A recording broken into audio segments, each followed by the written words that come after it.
नमस्कार, तुम्हा सर्वांचे स्वागत आहे धनश्री होम अँड व्लॉग या माझ्या चॅनेलमध्ये. तर आज एक छान असा आपला ब्लॉग आहे. तर मी माझे जे किचन ट्रॉल्या आहे तर त्या कशा क्लीन करते, कशा मेंटेन ठेवते व कशा प्रकारे ते ऑर्गनाईज करते ते मी तुमच्याबरोबर शेअर करणार आहे. व काही टिप्स व ट्रिक्स आहेत तर त्याही शेअर करणार आहे. तर मी माझे किचन ट्रॉल्या कशा पद्धतीने ठेवते म्हणजे झुरळे वगैरे होत नाहीत हे या व्हिडिओमध्ये मी दाखवणार आहे.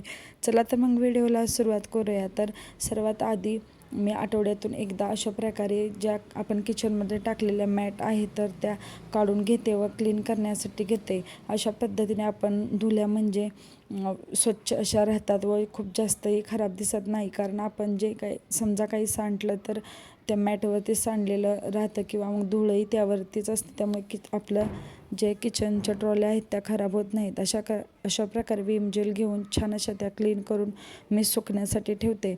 जर सर्व एकत्र नाही झालं शक्य तर मी थोड्या करून धुण्यासाठी घेते व त्या पद्धतीने टाकते. म्हणजे खूप जास्तही खराब दिसत नाही व आपल्याला एकदमही लोड येत नाही किचन ट्रॉल्यांचा क्लीन करण्याचा. तर नक्की ही ट्रिक तुम्ही वापरून पहा.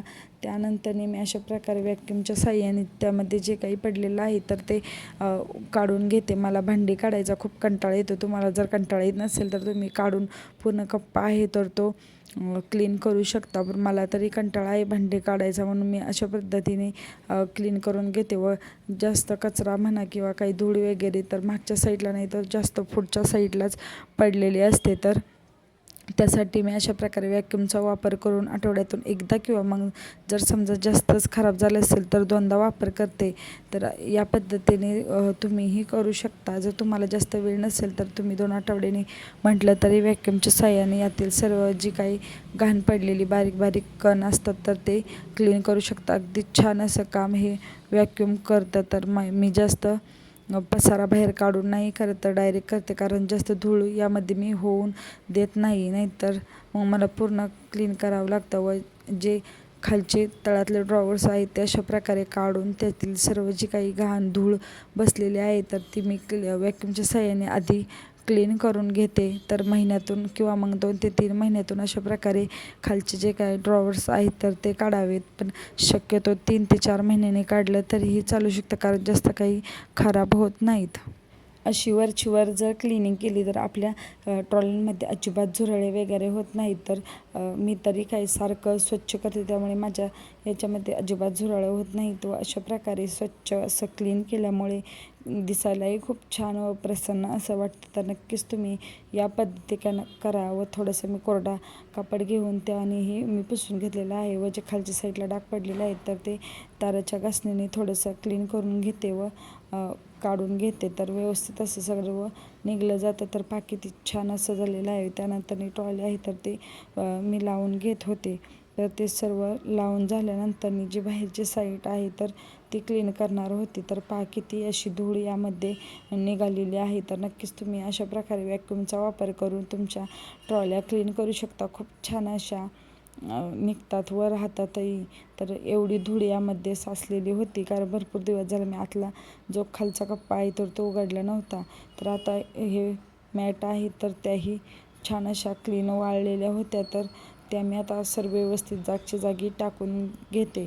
व त्यानंतर बाहेरची क्लिनिंग करताना मी स्प्रेचा वापर करते किंवा मग अशा प्रकारे जे आपले मऊ हातरुमाल असतात तर त्याचाही वापर करते.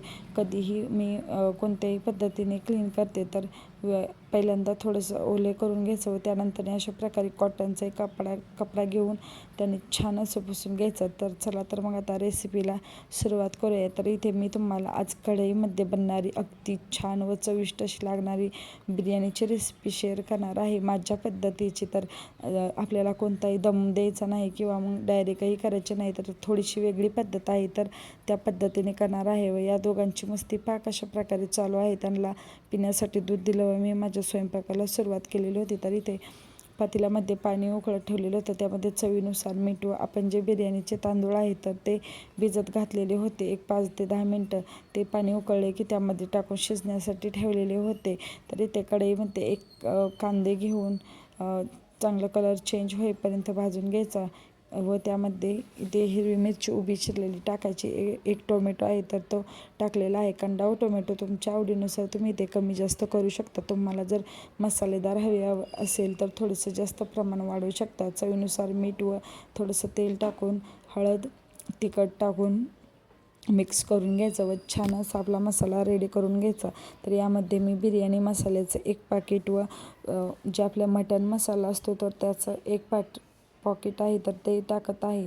मसाला करपू नये यासाठी अगदी थोडंसं पाणी टाकून छान असं कांदा व टोमॅटो एकजीव असं करून बारीक करून शिजवून घ्यायचं. त्यानंतर इथे 1 चमचा तूप टाकलेला आहे. त्यामध्ये ठेचलेला लसूण व आलं टाकून चांगलं मिक्स असं एकसारखं असं मिश्रण करून घेतलेलं आहे. त्यामध्ये आपण शिजवून घेतलेलं इथं मी अळणी चिकन टाकलेलं आहे. तुम्हाला जर डायरेक्ट यामध्ये चिकन टाकून शिजवायचं असेल तर तसंही करू शकता. तुमच्या आवडीनुसार तुम्ही करू शकता. तरी इथं मी अळणी चिकन शिजवलेलं होतं तर तेच टाकलेलं आहे. थंड करून घेतलेला जो आपला बिर्याणी राईस आहे तर तो घालून छान असा मिक्स करून घ्यायचा. तयार झाला. अगदी दम बिर्याणी कशी लागते त्या पद्धतीने, पण दम बिर्याणीला खूप झंझट असते तर ती झंझट न करता अगदी साध्या सोप्या पद्धतीने ही बिर्याणी तुम्ही नक्की करून पहा व चव तर मला नक्की कमेंट करून सांगा. खूप छान अशी लागते.